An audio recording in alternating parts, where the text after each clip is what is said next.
जय हिंद dear student. Question है वर्क पावर एंड एनर्जी से।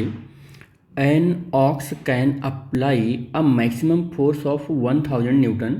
It is taking part in kart race and is able to pull the cart at the constant speed of 30 metre per second. While making its best effort, calculate the power developed by the ox। अब एक घोड़ा गाड़ी है, वो एक बैलगाड़ी है।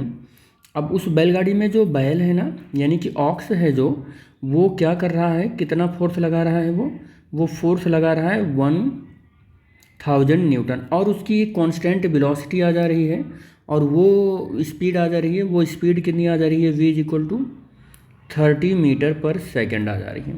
While making its best effort. अब बेस्ट इफर्ट के लिए कैलकुलेट करना है आपको, क्या कैलकुलेट करना है, पावर कैलकुलेट करना है। तो बेटे पावर इज इक्वल टू होता है W/T। अब वर्क क्या होता है, वर्क इज इक्वल टू होता है क्या, तो वर्क इज इक्वल टू होता है फोर्स इंटू क्या होता है, डिस्प्लेसमेंट होता है। अब ये फार्मूला अगर हम रखेंगे तो force into displacement upon T हो जाएगा, और P is equal to force और डिस्प्लेसमेंट की जगह पर डिस्प्लेसमेंट अपॉन टाइम हो जाएगा।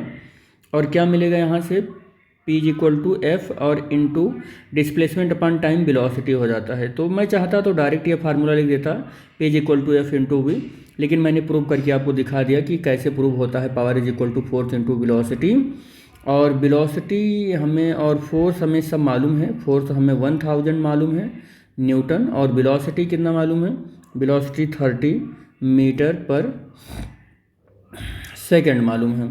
और फिर इसको मल्टीप्लाई करेंगे तो 4 टाइम्स 0 लग जाएगा, और यहाँ से न्यूटन मीटर पर सेकेंड हो जाएगा। और एग्जैक्टली अगर इसको लिखना मैं चाहूँ तो मैं वाट लिख सकता हूँ। इसको क्या लिख सकता हूँ, वाट लिख सकता हूँ। ठीक है, इसको मैं वाट लिख सकता हूँ। तो ये हो जाएगा 30 हो जाएगा, और इंटू 10⁻3, और ये वाट हो जाएगा, और वाट, और ये कितना बनेगा 30, और 10⁻3 बन जाएगा किलो में, और ये वाट हो जाएगा। पावर जो हो जाएगा वो 30 किलो वाट हो जाएगा।